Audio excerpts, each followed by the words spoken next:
Nesse vídeo eu vou falar sobre o segundo estágio da leitura analítica, as regras para conhecer o conteúdo. Com elas, vamos compreender, interpretar e criticar qualquer tipo de texto e livro. Quer saber que regras são essas? Então bora pro vídeo! Sejam muito bem-vindos ao meu canal, meu nome é Gustavo Lisboa e você está no Leitura Exigente.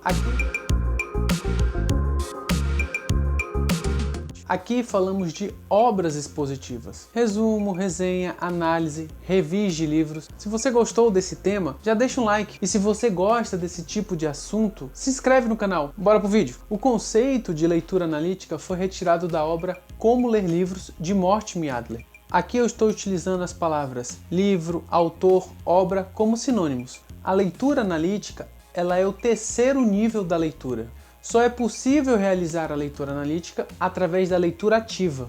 Aqui no canal tem vídeos sobre leitura ativa, sobre níveis de leitura. Eu vou deixar nos cards e na descrição. Depois dá uma conferida lá. Mas voltando para o conteúdo, a leitura analítica possui 3 estágios. O da identificação, o da interpretação e o da avaliação do conteúdo. Aqui vamos falar do segundo estágio. Tem vídeo no canal dos outros estágios. Vamos fazer uma recapitulação? No primeiro estágio da leitura analítica, nas regras para identificar o conteúdo, é o momento onde vamos identificar o tipo de livro, identificar o tipo de conteúdo, identificar a organização, a estruturação do livro, do tema, dos tópicos e vamos definir qual foi o problema central que o autor tentou resolver e as possíveis respostas que foi por ele dado. Aqui no segundo estágio, vamos focar na regra de interpretação do conteúdo. Vamos identificar e catalogar as principais palavras-chave e seus significados, encontrar as principais declarações e argumentos utilizados pelo autor, encontrar as principais frases e parágrafos e listar quais foram os problemas que foram resolvidos e não resolvidos pelo autor. Na regra encontrar as palavras-chave e os seus significados, vamos fazer uma listagem de quais são essas palavras e de quais são esses significados. Querendo ou não, a linguagem ela é um meio imperfeito de comunicação. Nós podemos ter uma palavra com vários significados e um significado que pode ser dito por várias palavras. A língua abre espaços para polissemia, para ambiguidade e necessitamos fazer essa busca dos significados das palavras-chave.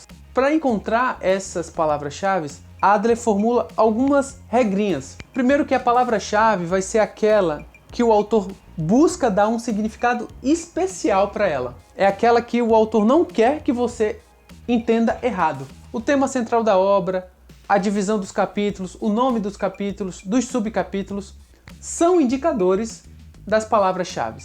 Provavelmente a palavra-chave será aquela cujo significado é mais difícil de entender. O significado, a conceituação da palavra-chave estará relacionado com o contexto. Por isso que é tão importante entender a estruturação e a organização do livro, porque os capítulos vão estar relacionados com uma palavra ou um significado geral. E é esse significado, essa ideia geral que será relacionado com a palavra-chave.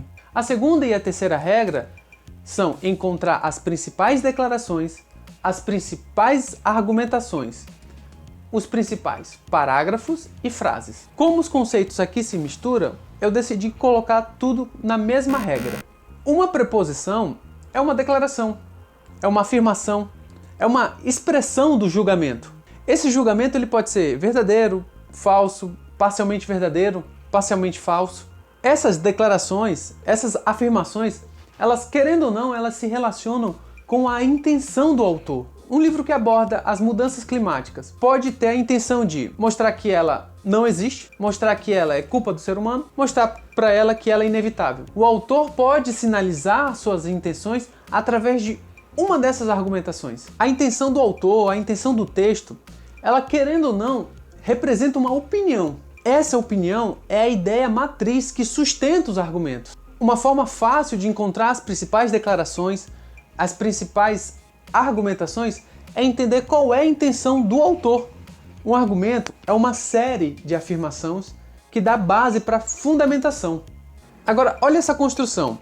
As palavras carregam um significado, o conjunto desses significados forma uma declaração, o conjunto dessas declarações forma um argumento.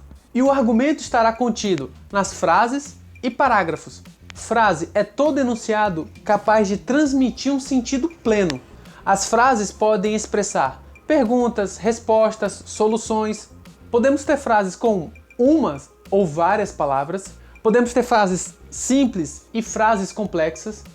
E é aqui que os conceitos se misturam. Deixa o cara passar aqui. Uma frase pode expressar diversas ideias. E uma ideia pode ser expressada por diversas frases. E esse ponto é importante para a gente entender um detalhe. Que diferentes autores falam a mesma coisa com palavras diferentes. Ou com as mesmas palavras, autores podem dizer algo totalmente diferente.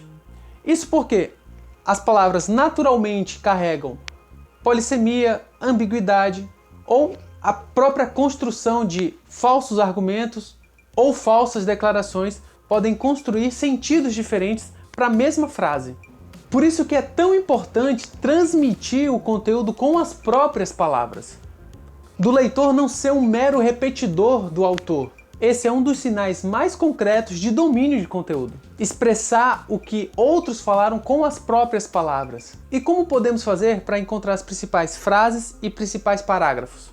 Na perspectiva do leitor, as principais frases, os principais parágrafos, são aquelas mais difíceis de ser entendidas. Agora, na perspectiva do autor, as principais frases, os principais parágrafos vão expressar um julgamento, uma opinião que ele tem sobre o assunto. É nessas frases, são nesses parágrafos que vão estar os principais argumentos utilizados pelo autor.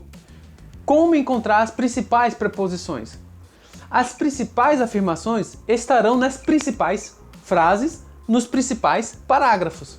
Essa identificação ela tem um papel importante, porque é nessas principais frases, é nesses principais parágrafos que vamos focar toda a nossa atenção. A interpretação de uma frase, a interpretação de um parágrafo é a nossa capacidade de identificar, enumerar e relacionar seus principais elementos. Um bom exercício é enunciar com as próprias palavras aquilo que o autor disse.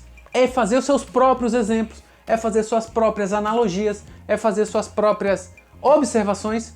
Esses exercícios, eles são simples, mas eles não são fáceis. Eles ampliam a nossa capacidade de transmitir ideias, de relacionar ideias, de identificar ideias. E essa capacidade ela é importante por quê? Porque vários autores falam as mesmas coisas com palavras diferentes. Ou eles falam diferentes coisas com as mesmas palavras. E para encontrar os principais argumentos? Nós já sabemos que os principais argumentos estarão nos principais parágrafos, nos parágrafos mais difíceis. Mas também temos que entender que existem dois tipos de argumento. O argumento principal e o argumento secundário. Nos argumentos principais, eles vão estar relacionados com a intenção do autor, com a opinião, com a ideia central do texto. Já os argumentos secundários, eles funcionam como uma espécie de detalhamento, de suporte para os argumentos principais.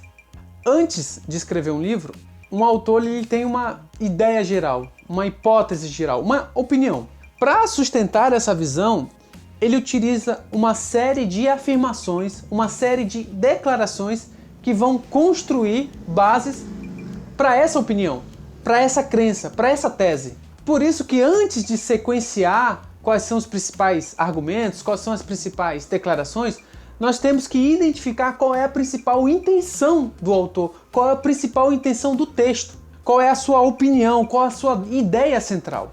Feita essa identificação, passamos a sequenciar e a identificar os principais argumentos. Uma boa forma de direcionar o entendimento de um livro é sequenciar quais são os principais argumentos e explicar de forma simples, de forma objetiva, com as suas próprias palavras, e organizá-lo do geral para o específico, do simples para o complexo. E geralmente, bons textos, no final de cada capítulo, no final de cada livro, tem o resumo das principais crenças, das principais observações, dos principais argumentos utilizados pelo autor.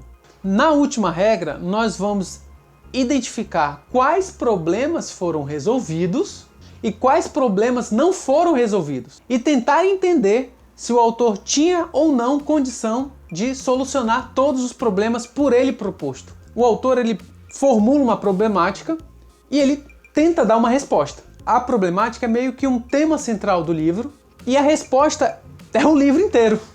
A função ideal do autor seria apresentar o problema e apresentar as respostas. Só que isso geralmente não acontece. Identificado o problema central ou os problemas centrais e identificado as respostas, nós vamos analisar essas respostas sobre duas perspectivas. Problemas que foram resolvidos, problemas que não foram resolvidos. Dos problemas que não foram resolvidos, nós vamos tentar entender o porquê que ele não foi resolvido. O autor sabia ou não da existência desse problema? O autor tinha condição ou não de responder esse problema? O autor tentou responder esse problema? Porque novas informações, novas indagações, novas soluções surgem a todo momento. E esse exercício ele é importante para entender uma coisa: se o autor tinha condições ou não de responder às questões existentes. Porque uma coisa é não conhecer o problema e, consequentemente, não tentar resolver o problema. Outra coisa é você conhecer o problema e não ter condições de responder o problema. E uma terceira coisa é você conhecer o problema e nem tentar responder o problema. É sobre essas respostas, é sobre essas soluções dadas pelo autor e as soluções não dadas pelo autor é que vamos avaliar o impacto da obra. A avaliação dessas respostas, a avaliação desses argumentos, ele ocorre no terceiro estágio da leitura analítica. Então essas são as 4 regras do segundo estágio da leitura analítica. Elencar e definir as principais palavras-chave e os principais significados, encontrar as principais declarações, argumentações, frases e parágrafos e determinar quais problemas foram resolvidos e quais problemas não foram resolvidos. E dos problemas não resolvidos, se o autor tinha condição ou não de resolvê-los. Nas definições da palavra-chave, vamos focar na dificuldade de conceituar determinada palavra.